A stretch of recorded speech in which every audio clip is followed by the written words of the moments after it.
안녕하세요. 시사인의 김은지 기자입니다. 뜻깊었던 2017년이 어느덧 이틀밖에 남지 않았습니다.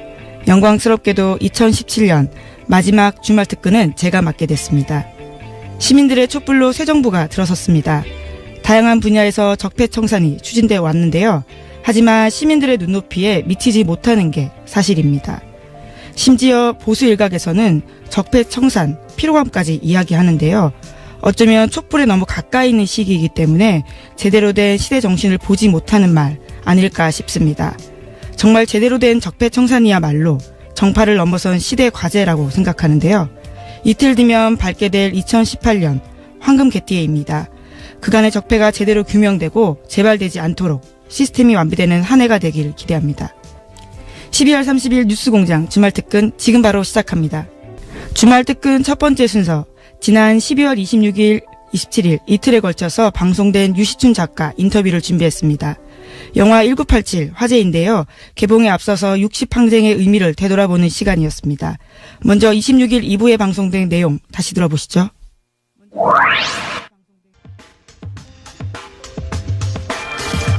예, 영화 1987 우리 개봉을 앞두고 있습니다.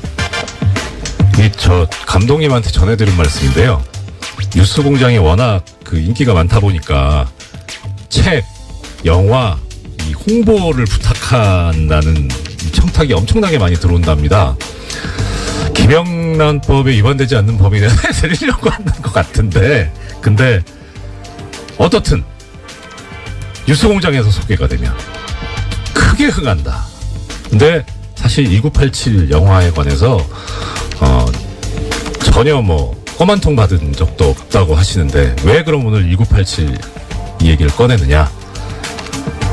1987이란 영화가 1987년 6월 민주항쟁을 배경으로 하고 있죠. 거기에 대해서 또 관심이 커져가고 있는데 이 영화를 보시고 깊은 감명을 받으셨을 뿐만 아니라 이 시기에 관한 살아있는 역사 이신 분을 한 분 모셨습니다. 1987년 당시에 민주정치 국민운동본부 상임집행위원이셨죠. 유시춘 작가님 스튜디오로 직접 나오셨습니다. 어서 오십시오. 네, 안녕하세요. 이거 선생님 여기서 뵈니까 더 반갑네요. 아시는 분들은 아시겠지만 유시춘 작가님 본인도 되게 참 유명하고 훌륭하신 분인데 워낙 또 큰 분이 계셔가지고 가려져서 많이 들으시죠. 이거 질문이 식상할 수 있는데 유시민 전 보건복지부 장관 작가이신 그 관련해서 어떠냐라는, 그러니까 사실 유시춘 선생님 되게 훌륭하신 분인데 이렇게 그늘에 가리지 않나 싶어서 속상하실 때도 있을 것 같은데 아니요, 없습니다. 선생님 표정이 진짜 없으신 것 같아요. 이게 지금 이제 선거 지나서 얘기지만 그 대선 때 이제 할배 유세단 네 하셨었잖아요. 그러면서 나왔던 얘기가 그 당시 이제 이런 농담들이 있었습니다. 저기 어대문 어차피 대통령은 문재인. 네. 아나문, 아빠가 나와도 문재인. 그때 유시춘 선생님 두고는 이런 말이 있었어요. 유나문이라고. 뭔지 아시죠? 유시민 나와도 문재인. 그러니까 참, 이제 지나서 하는 얘기입니다만. 자, 일단 유시민 전 장관님께서 별 감정 없다고 하시니까, 서운한 거 없다고 하시니까, 당연히 그러신 것 같고요. 오늘 이제 모셔서 듣고 싶은 말씀 시작해 보겠습니다. 민주정치 국민운동본부, 줄여서 국본 상임집행위원으로 활동하셔서 이 당시 이제 정말 살아계신 역사인데 일단 영화 1987 어떤 의미가 있고 어떻게 보셨는지 좀. 네, 영화가 예술로서의 본성을 가지고 있고요. 네.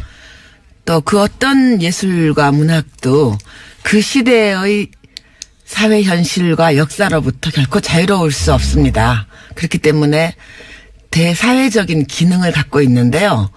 저는 이 양자 중에 그 후자에 더 충실한 그리고 매우 훌륭한 그 기능을 수행한 영화라고 보았습니다. 네. 역사적인 의미가 있다. 네. 자, 그러면 일단 1987년이면 만약에 1987년도에 태어났다고 해도 이제 30이잖아요. 그렇죠. 네. 그러니까 그 시절을 기억한다는 게 어떻게 보면은 기억하고 있는 사람들이면 일종의 이제 노털 얘기 들을 수 있는 일단 그러면 이 1987년 6월 항쟁이 왜 어떤 계기로 일어나게 된 건지 네. 그 시작부터 한번 말씀을 부탁드립니다. 네, 뭐 너무 기니까요. 제가 네. 간략하게 줄여서 예. 잘 말씀드릴게요. 여러분 아시다시피 그 박정희 유신 통치 체제는 사실 종신 집권 체제였습니다. 그렇죠. 근데 이제 내부의 분열로 박정희 대통령이 시해당하고 네. 민주주의를 갈구하던 국민들은 민주정부가 당연히 들어올 거라고 아주 합리적인 추론을 했는데 네. 뜻밖의 전두환과 그 신군부 일당이 광주에서 학살을 감행하고 그야말로 정권을 탈취했습니다. 그렇죠. 이제 그로부터 한 7년에 걸쳐서 그 정통성도 민주성도 역사성도 부재한 그 정권을 물리치고 네. 새로운 민주정부를 세우려는 열망이 국민들에게 광범위하게 퍼져 있었는데 그렇죠. 그중에서도 청년 학생들이 용기 있게 전위에 섰습니다. 예. 그러다 보니 청년 학생들이 감옥으로 많이 끌려갔어요. 많이 갔죠. 특히 5.18 광주 민중항쟁의 진상을 밝히기를 요구하는 학생들을 모두 잡아갔습니다. 네. 그래서 86년 12월 당시에 감옥에 약 예. 6천여 명의 청년 학생을 비롯한 양심수들이 갇혀 있었습니다. 6천 명이면 한 학교 그렇죠. 예. 이제 예. 그러다 보니 수많은 학생들을 영장도 없이 체포 구금하고 고문하는 일이 네. 너무나 빈번했는데 네네. 언론의 재갈을 물려놓았기 때문에 아무도 그것을 보도하지 못했습니다. 예. 그래서 드디어 1987년 새해가 밝았을 때 네네. 1월 14일 날 박정철 군이 피의자도 아닌 참고인으로 불려갔다가 물론 영장도 없었습니다. 네. 가족에게 알리지도 않고요. 네. 비밀리에 잡아갔다가 지금 그 남영동 전철역 근처에 있는 예. 남영동 대공분실에서 참고인으로 조사를 받다가 물고문에 의해서 참혹하게 살해당합니다. 그런데 예. 이 박정철 사건은 결코 우연히 일어난 사건이 아닙니다. 네네. 그 이전에 이미 많은 박정철이 있었습니다. 예. 일일이 열거 못하겠지만 예. 1986년에 나온 변협, 대한변협에서 발간한 인권 보고서에 보면 군대 끌려가서 의문의 죽음을 당한 학생들, 네.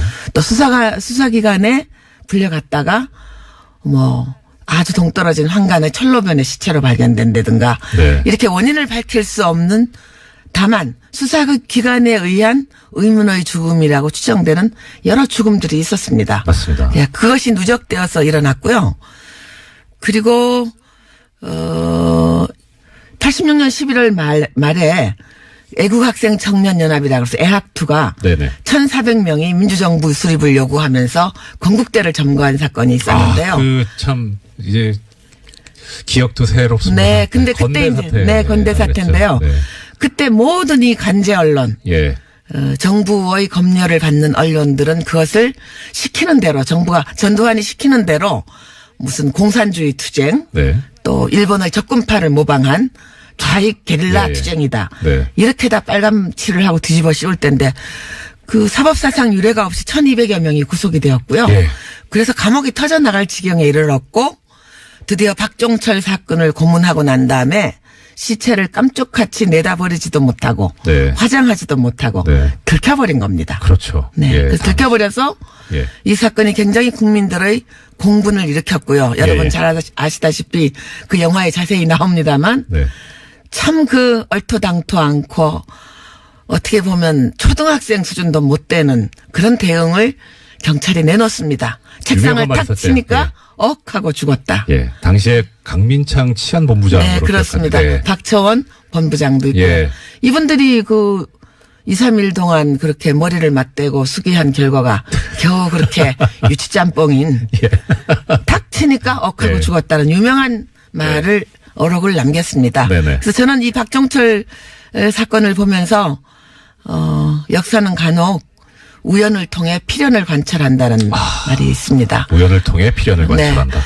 이 우연한 사건처럼 보이지만 결코 우연한 사건이 아닌 박종철 군 고문치사 사건이 일어남으로써 네. 그리고 드디어 그 고문까지 조작, 은폐한 이 정황이 드러나면서 국민들의 공분이 하늘을 찔렀고요.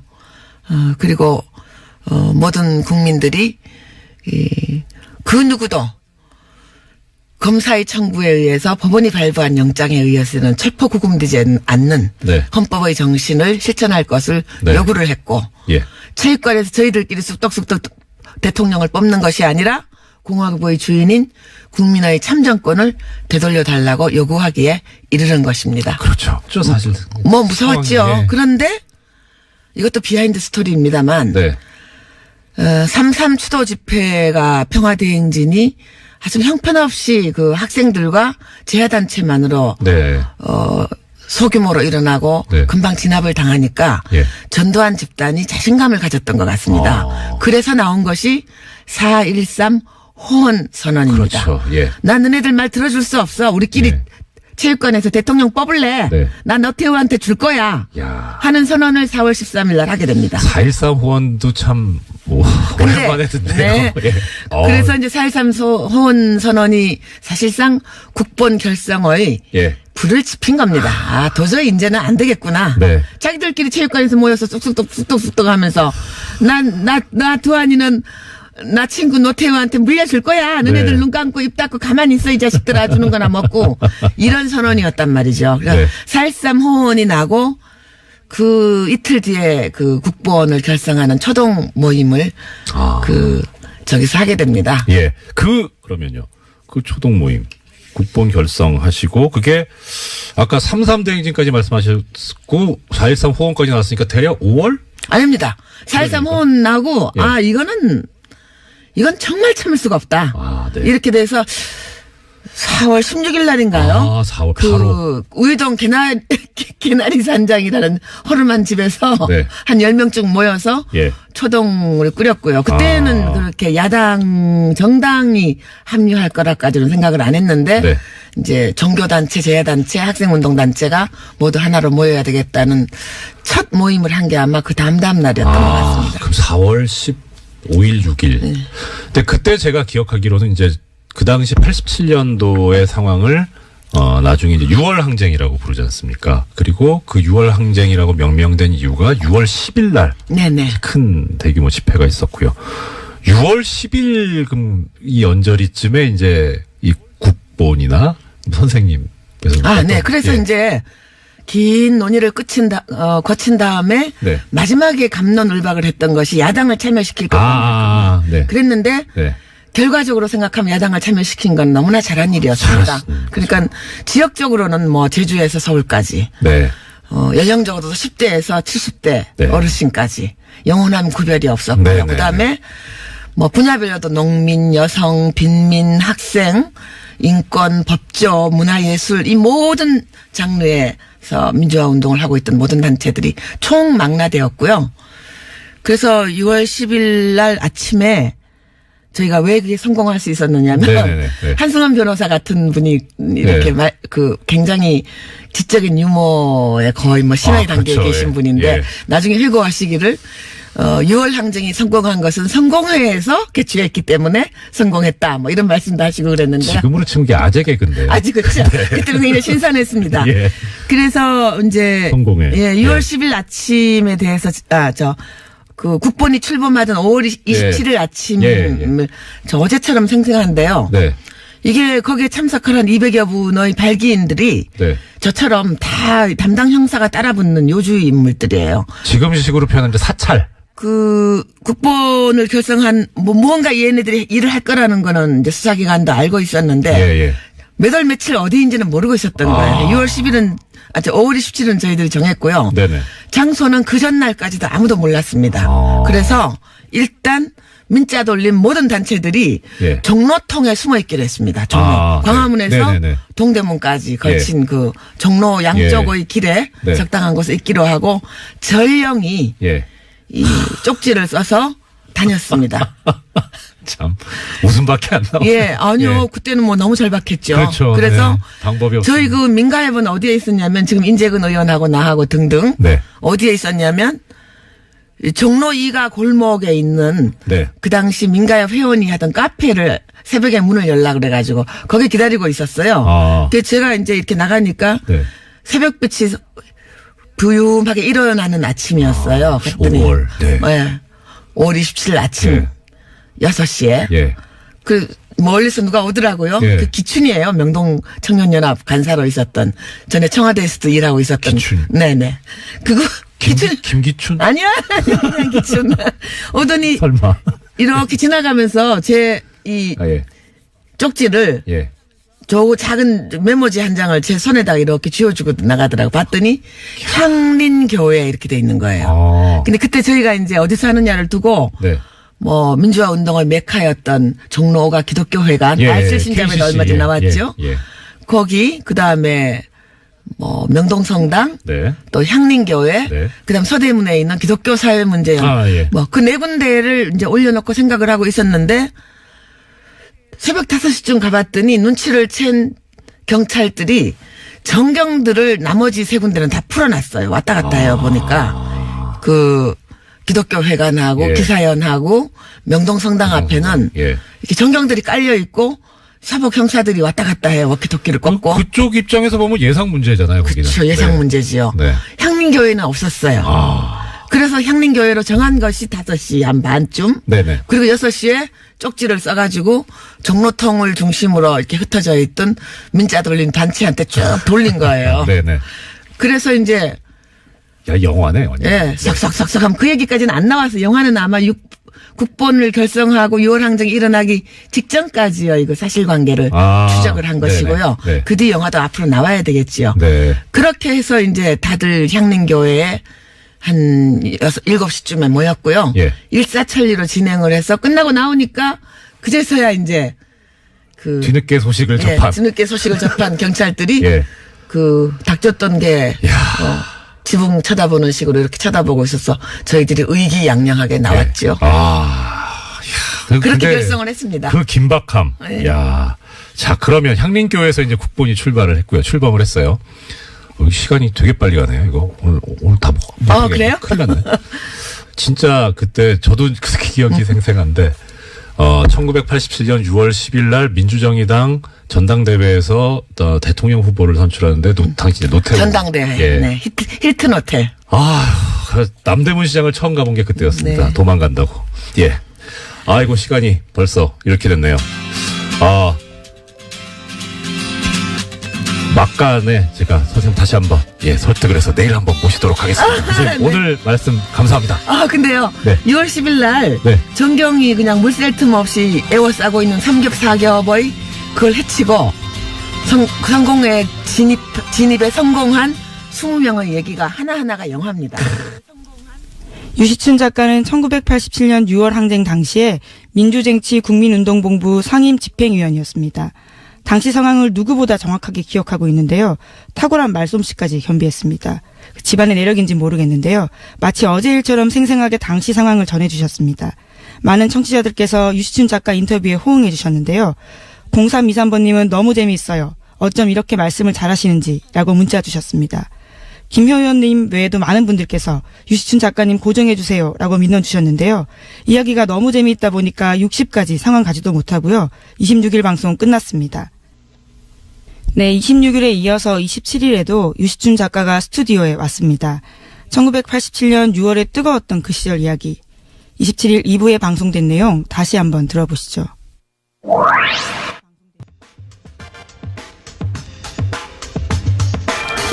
예.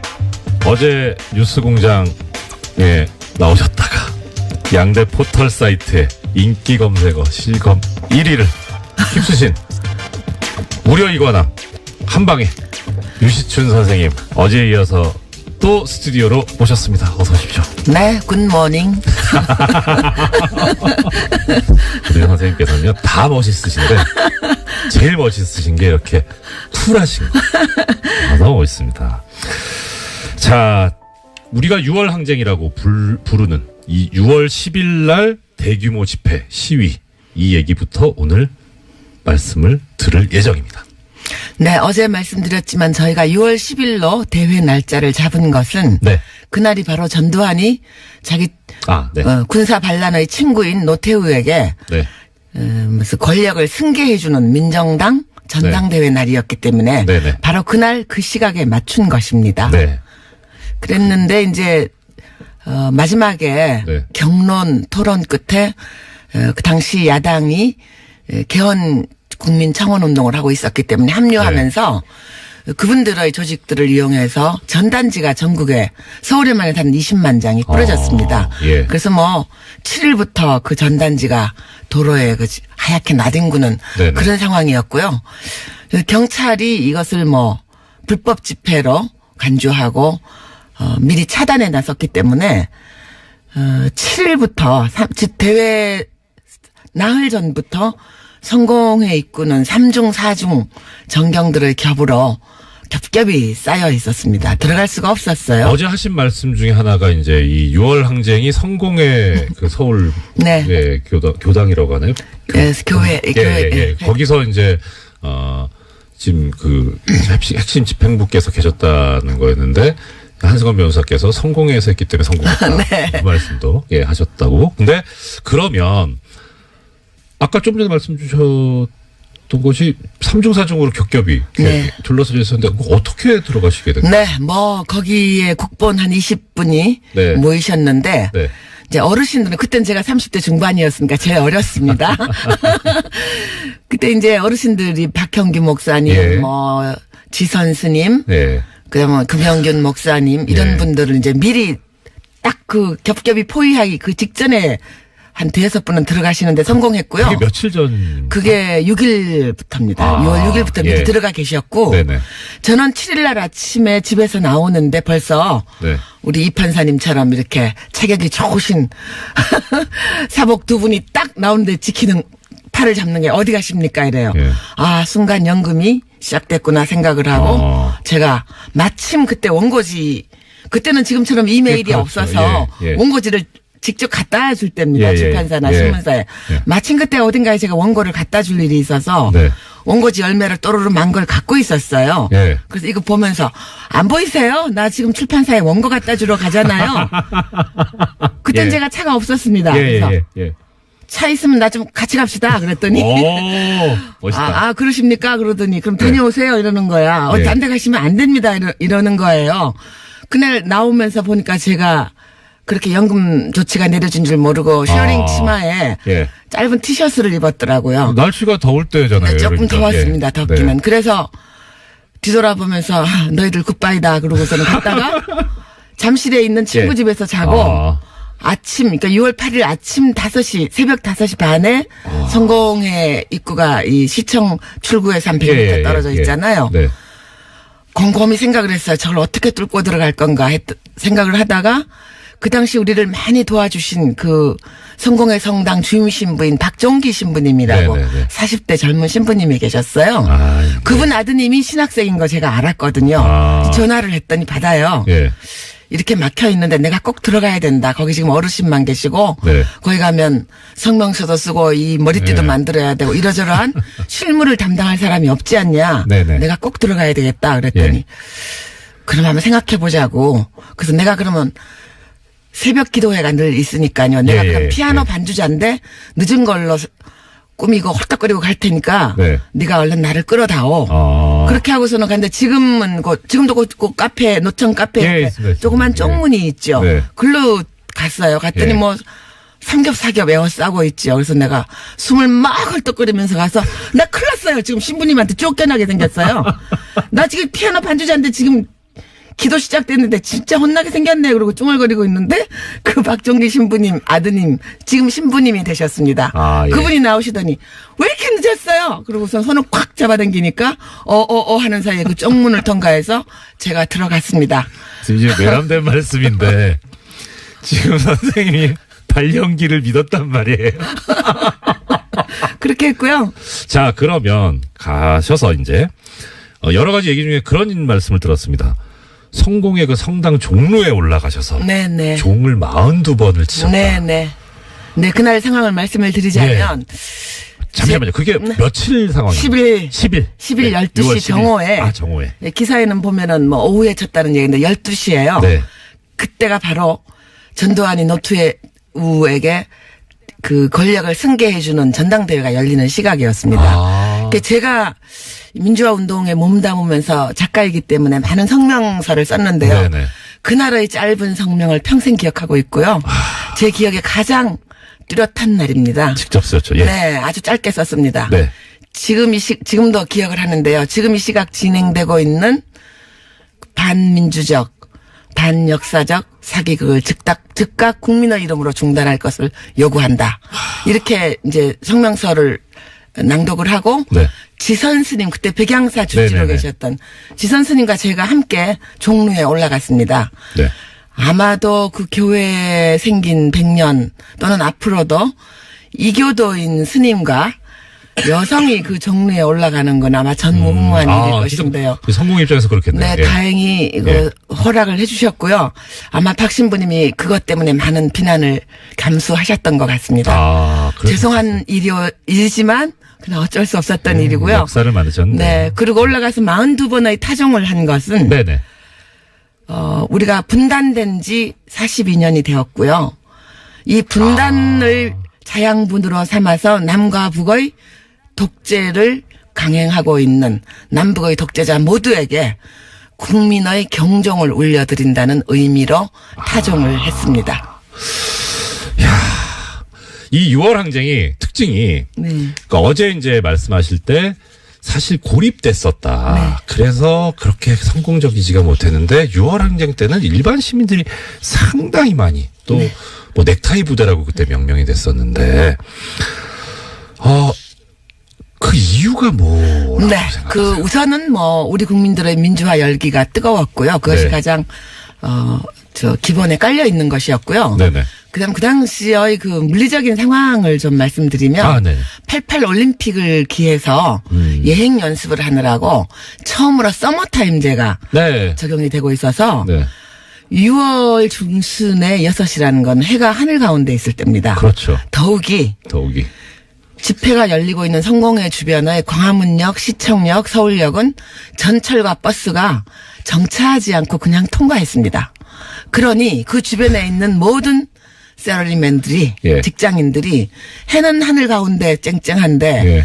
버스와 지하철은 정차하지 않습니다. 예. 어디로 올라왔겠습니까? 다 지상으로 올라와서 예. 함께 외치지 않았겠습니까? 네. 그래서 그때 아마 또 국본이 저희들이 가장 고심했던 부분은 어떻게 하면 예. 이것이 민주화 운동권을 넘어서 일반 시민의 참여를 광범위하게 다양한 형태로 이끌어낼 건가. 네. 뭐 제일 고심을 했었는데 그래서 시작도 운동가 대신 애국가로 시작하고. 맞습니다. 네. 맞습니다. 지금은 뭐 이름도 명예도 없이 그걸 많이 예. 알고 있지만 그 당시는 잘 몰랐기 때문에 애국가로 시작했고요.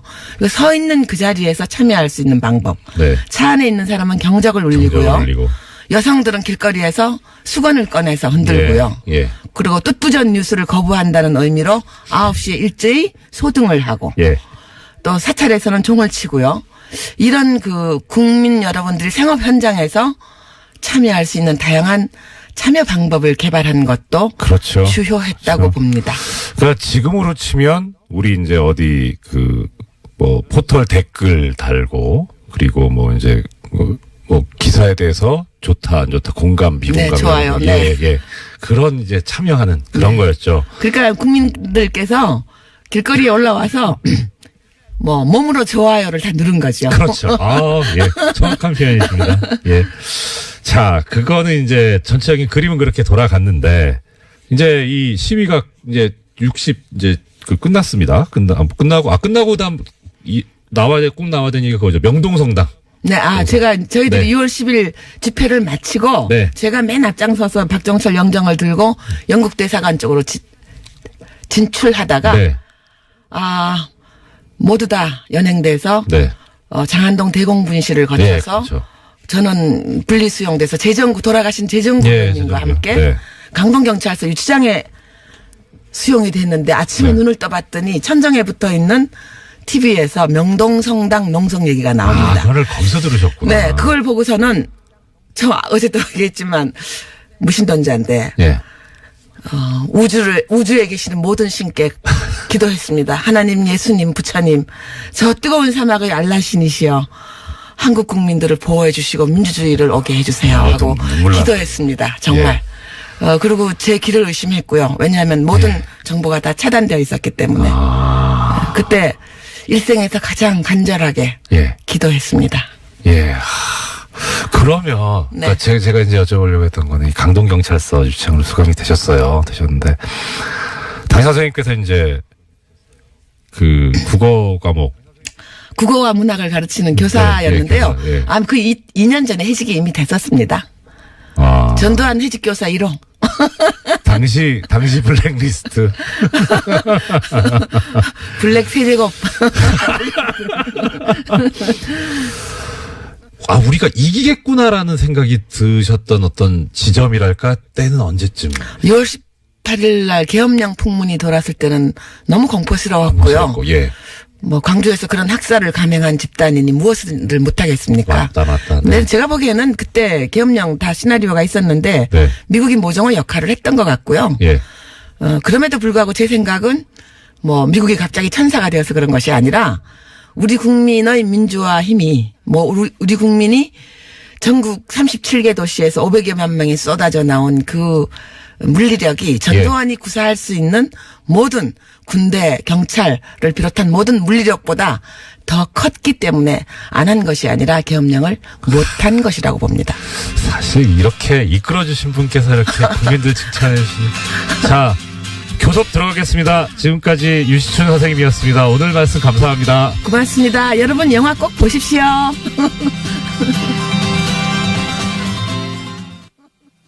네. 2161번님 외에 많은 분들이 유시춘 선생님 또 한 번 더 나와주세요 라고 의견 주셨습니다. 하지만 아쉽게도 유시춘 작가의 방송은 2회차로 마무리됐습니다.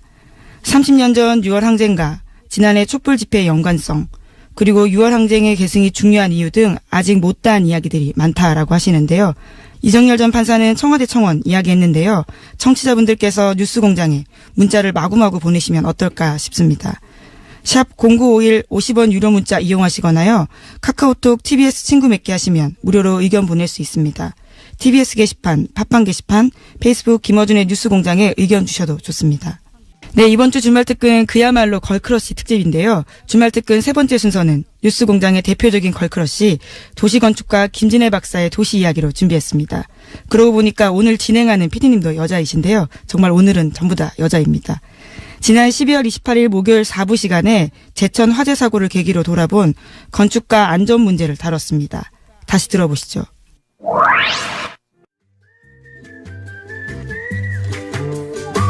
아이고, 음악이 신납니다. 도시 이야기, 도시건축가 김진애 박사님, 존경하는 김진애 박사님 모셨습니다. 어서 오십시오.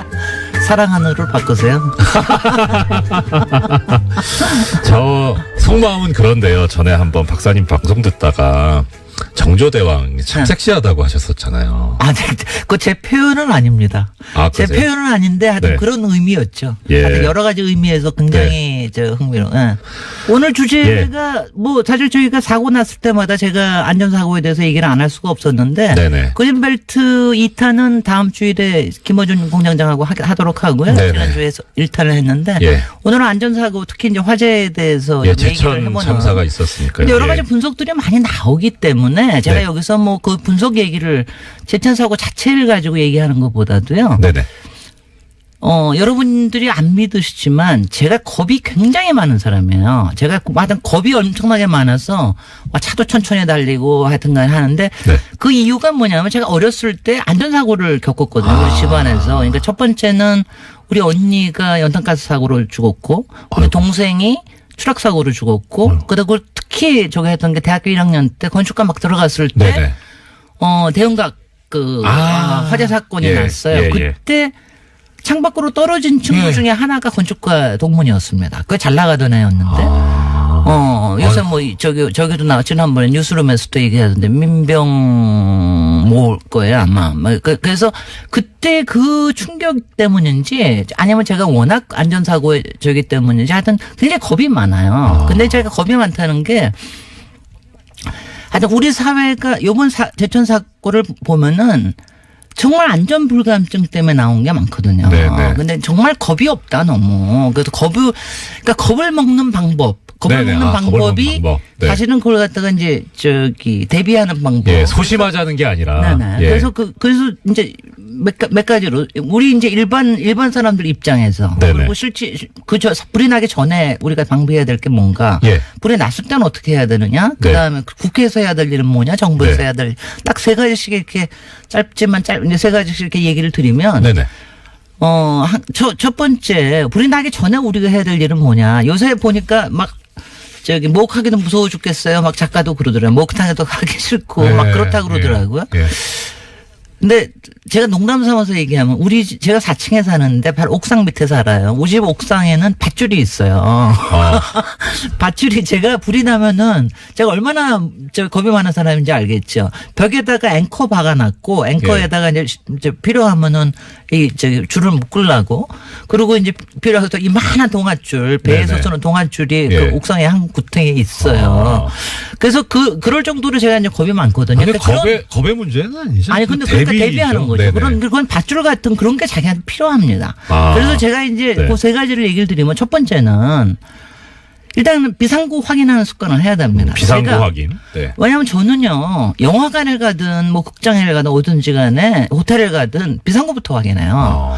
이거는 직업적인 훈련이기도 하지만 제가 겁이 많다는 그러니까 비상구를 여기까지 얼마나 갈 수 있는가 이걸 비상구를 꼭 확인하셔야 됩니다. 네. 그리고 비상구 없는 집은 가지도 마셔야 됩니다. 요번에 제일 큰 문제가 비상구가 잠겨 있었다는 거 아니에요. 비상구. 예, 그 목욕용품을 막혀 있었고. 그럼요. 잠겨 있었고. 그러니까 그건 예. 말이 안 되는 거거든요. 네. 그러니까 그리고 그거를 비상구를 일부러 거기다 바람이 들어오니까 좀 막아달라 이런 거를 이제 소비자가 요구도 하셨다고 그러는데 그런 거 잊을 수가 없는 일이에요. 예. 그래서 비상구 확인하시는 습관 꼭 하셔야 되고요. 네. 그 다음에는 소화기 하나 비치하셔야 돼요. 소화기 비치. 근데 소화기 예. 비치는 제가 요번에 저도 소화기 비치가 한 번 하면 끝나는 게 아니라 한 7년에서 10년마다 한 번씩 바꾸게 돼 있어요. 이게 오래되니까. 뭐 소모품이. 그 저도 그래서 요번에 제일 먼저 한 게 소화기 바꿔야 되겠다고 들어갔더니 네. 나 소화기 품절 됐더라고요. 전자 쇼핑몰에서. 네네. 그래서 많이들 소화기를 사시는 네. 모양이다. 가정용이 많이 됐더라고요. 예. 그래서 이게 다행이네요. 네. 그래서 이거 소화기 하나는 꼭 비치해 놓으셔야 되고요. 예. 그래서 그거는 눈에 잘 띄는 데다 해놔야 됩니다. 눈에 요새는 잘 띄는 디자인들. 곳에. 예. 근데 왜 어디든 업소에든 가면은 다 있긴 여기도 있다. 저 구석에 있네요. 네. 저 예. 구석에 3.3kg짜리 있네요. 예, 예. 근데 그거 잘 쓰지도 못하고 그러는데 눈에 잘 띄는 데다가 놔야 됩니다. 예, 눈에 잘 띄고 언제든지 뭐 사고가 발생했을 때 사용 가능할 수 있도록 손이 또 그리고 저 곳에. 소화기가 아주 또 유용한 게 좀 무겁기도 하기 때문에 왜 요번에 통유리 못 깨가지고 난리쳤잖아요. 근데 그것도 저 모퉁이로 깨면 그럼 깨지거든요. 그러니까 저게 꽤 무겁기 때문에 하여튼 여태까지 지하철 사고 뭐 이런 것 때문에 이제 망치 쓰는 법이라든가 많이도 알았는데 네네. 이제는 저기에 대해서도 그러니까 일반 시민들이 그걸 다 갖고 있어야 돼요. 그래서 그렇고. 저 소화기를 노래방 가서 마이크로만 대용으로만 사용해 봤었는데. 그거 위험하네요. 사진 좀 올려주세요. 잘못하다가 그거 밸브를 뽑으시면 확 하고 나갈 수가 있으니까. 그래서 분사되는 곳을 마이크처럼 쓰니까 얼굴에 분사될 수 있는 위험하네요. 근데 그 소화기가요. 가끔씩은 흔들어줘야 돼요. 그 안에 이게 분말로 돼 있기 때문에. 그러니까 그 용도는 좋았겠네요. 네. 흔들어주시는 거를. 그다음에 세 번째는 이게 좋았는데. 바깥으로 나갈 수 있는 데를 어느 한 군데는 꼭 마련하셔야 됩니다. 제가 이 얘기를 왜 하냐면은요. 바깥이라는 게 요새 왜 아파트에 발코니들 다 막잖아요. 제가 이것 때문에 저는 솔직히 항상 속을 끓입니다. 저거 제가 원해서 더군다나 이게 2년 전부터인가는 불법이 아니게 됐어요. 그러니까 다 안으로 하는데 이게 굉장히 문제거든요. 그러니까 바깥이 있으면 발코니 조그만 거 하나라도 있으면 사람들이 그쪽에 대피할 수도 있고 필요하면 거기 가서 사다리 타고 내려갈 수도 있고 이 바깥이 그리고 불길도 잘 안 올라붙습니다. 그래서 제가 아파트에 계시는 분들은 제가 옥상으로 뛰어나가는 걸 고민하듯이 그러니까 이게 요새는 이제 좀 크니까 몇 개가 방 앞에 발코니들이 여러 개가 있잖아요. 그중에 하나는 제발 좀 막지 마시라. 하나 정도는 그걸로 나가서 피할 수 있게. 이게 좀 다른 말씀인데 요새는 이제 공동주택이 많이 금연 건물화 돼가지고. 근데 원래 안방 앞에 발코니나 이 베란다가 흡연자들한테는 흡연실. 아, 근데 그거는 흡연하는 거는요. 흡연이라는 게 바로 연기가 바로 위로 예. 올라가기 때문에 그게 이렇게 썩 바람직한 건 아니에요. 근데 네. 한 군데로 쭉 열려 있으면요. 필요하면은 밧줄을 타고 바로 밑으로 내려가거나 위로 올라갈 수도 있거든요. 아, 그러니까 그러니까 그런 소통이 된다는 게 굉장히 중요한 그 거예요. 아래 윗집이나 옆집하고도 그런 거에 대해서 그런 거를 좀 얘기해놓으면 굉장히 좋아요. 네. 그러니까 예전에는 발코니가 있어서 그런 걱정이 훨씬 덜했습니다. 아. 그래서 요거 세 가지, 그러니까 굉장히 많습니다. 예. 예방에 대해서 굉장히 여러 가지가 많은데, 네. 그건 요 세 가지. 예. 비상구 확인, 예. 소화기 비치, 네. 그다음에 바깥 외부에 들어가는 공간을 하나 예. 꼭 마련해 마련해라. 봅시다. 요거 네. 세 가지. 이거는 사실 박사님께서 겁이 많다라고 하셔서 뭐 그렇게 전제를 하셨지만 겁의 문제가 아니고 지금 9992님도 말씀 주셨어요. 말씀하신 모든 게 이게 다 상식이다. 네, 상식인데 습관이 돼야 돼요. 네. 습관이 되는 게 굉장히 습관. 중요합니다. 상식과 습관이 되는 습관. 게 너무 네. 중요합니다. 예. 그 말씀 죄송한데요. 저기 이동규님께서 이런 문자 주셨습니다. 뉴스공장에 여자 게스트가 안 나오는 건 성차별 때문이 아니다. 공장장과 같은 스튜디오에 있는 게 여자로서 쉬운 일이냐. 이런 말씀 주셨습니다. 어떻게 생각하세요?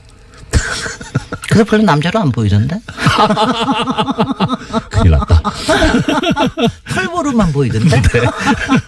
자, 그럼 이제 지금 이런 어떤 세 가지 우리 해야 될 말씀 주셨는데 이제 이건 우리가 일반적으로 가지고 상식으로 가져야 되는 그런 문제고. 그다음에 이제 실제로 불이 났을 때 네, 그렇습니다. 예. 요번에 나타난 거. 왜냐하면 요번에가 제가 정말 화가 나는 게 네.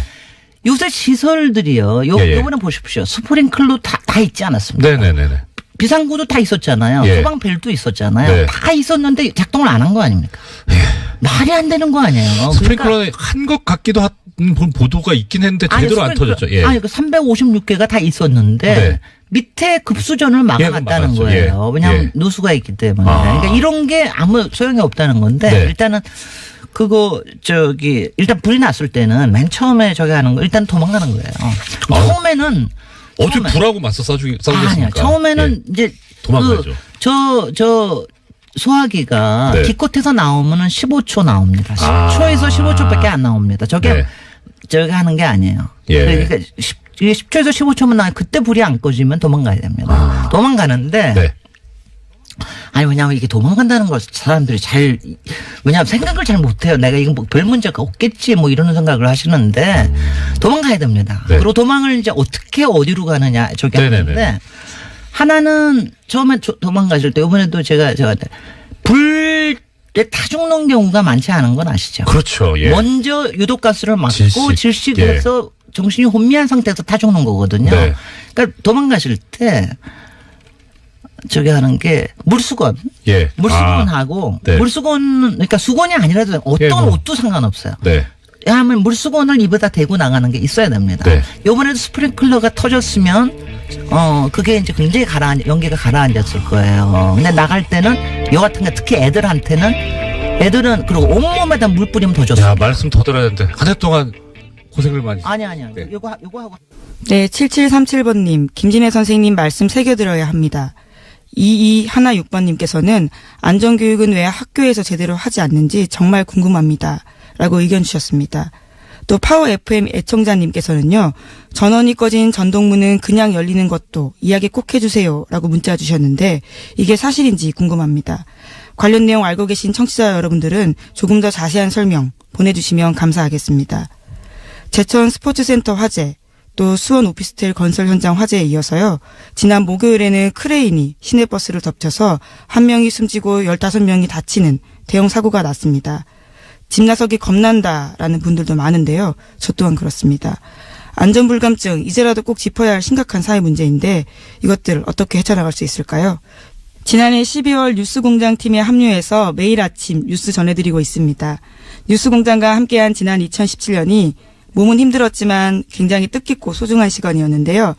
다들 올해의 한자 성어들 뽑고 계실 텐데 최근에 교수신문에서는 파사 현정, 그러니까 그릇된 것을 깨고 바른 것을 보낸다라는 이야기가 나왔습니다. 저 개인적으로도 좀 꼽아봤었는데요.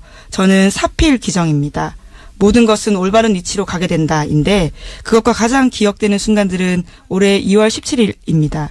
그날이 이재용 삼성전자 부회장의 재청구된 영장이 나온 날인데요. 새벽 5시 뉴스공장 뉴스를 위해서 계속해서 새로 고침 하면서 뉴스를 보고 있었습니다.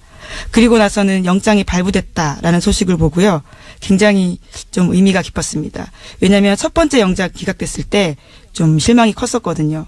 그 내용 그리고 그 뉴스를 봤을 때 아 우리가 틀리지 않았구나라는 생각했었습니다.